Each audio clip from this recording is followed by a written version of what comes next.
Cool. Here we have a bravely and brazenly metaphysical, multi-layered heist movie set in our dreams, and it's one of those sort of movies whereby I think that, you know, if you get it right, you've got The Matrix. If you don't get it right, you've got a Matrix sequel. And I don't know whether for you, whether there was a moment you thought, this is working, because it's so many layers upon layers upon layers. Well, it's not often that the Hollywood studio system finances a film like this. It's existential in a lot of ways. It delves into the subconscious of the human mind, and it's also, you know, has everything that Hollywood can give to the mainstream audience simultaneously. So I think it was very brave of the studio to actually finance something like this, but it's a testament to Chris Nolan's imagination and his track record with pulling off multi-dimensional narratives like this and being able to convey them to an audience that is extremely emotionally accessible and takes them to different, you know, areas of the imagination. The beautiful young Chris, he said that when he was 6, he first started to contemplate the idea of lucid dreams, and it took him 10 years to kind of kick this script around in his head to get it right, and when Warner's gave him the go-ahead, he took another 6 months. But he said he sat down with you for a few months and discussed it, which he'd done a few times before on other projects that never quite worked out.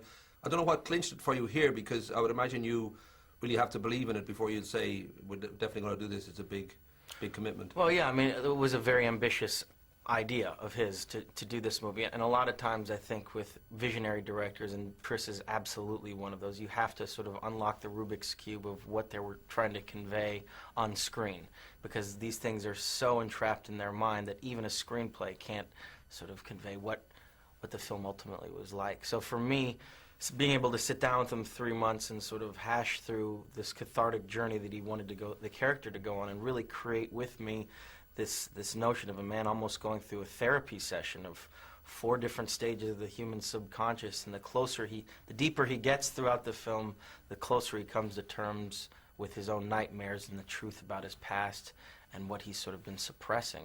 So I looked at it almost like we made the analogy, even though he doesn't like to talk about it a lot on on the press tour, but this was a drug addict. This was a guy addicted to the dream state, a man that was escaping reality at all costs, and this was a journey for him to come to terms with the truth of that. Of course, it's the second time this year you've played in a big budget movie, a troubled widower who's having dark visions and reality is distorted, and I don't know whether you're sleeping all right, whether your head's in a good place right now, because there was a lot of deep kind of psychological kind of traumas you've had to go through on screen.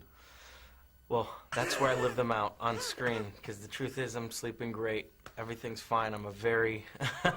I couldn't be more excited about this movie, and I couldn't be more excited about being able to do what I do, and I'm taking a little time off now after 2 very intense movies.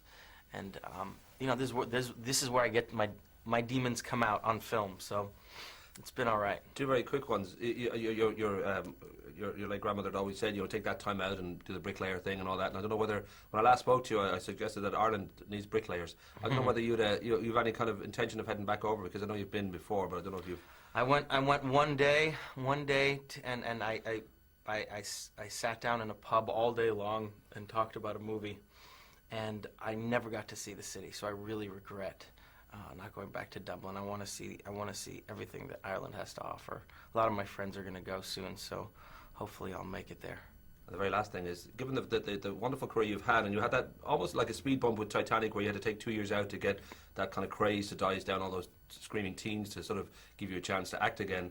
I don't know if you have any advice for Robert Pattinson in the same kind of respect, because he's kind of dealing with that, where I think he wants to be a good actor and he wants to make good movies, but he's in a position now where quite happily he's making, you know, these Twilight movies that are hugely popular, but I think it makes it hard for him to move on as an actor too. I think I don't have any advice for him other than continue to work as hard as you possibly can when you get the opportunities to do other films, and he's got plenty of those opportunities, and he's going to use that to propel himself and to do more and more work. But when you get those chances, you know, when you're a working actor that gets to choose their own material, you've already hit the lottery. So that now it's time to maintain that. That's it. You know, you work as hard as you possibly can on every opportunity you do get. But he knows that. I have no advice to give him. I'm sure he knows that. Rock and roll. Thank you, sir. All right. Thank you.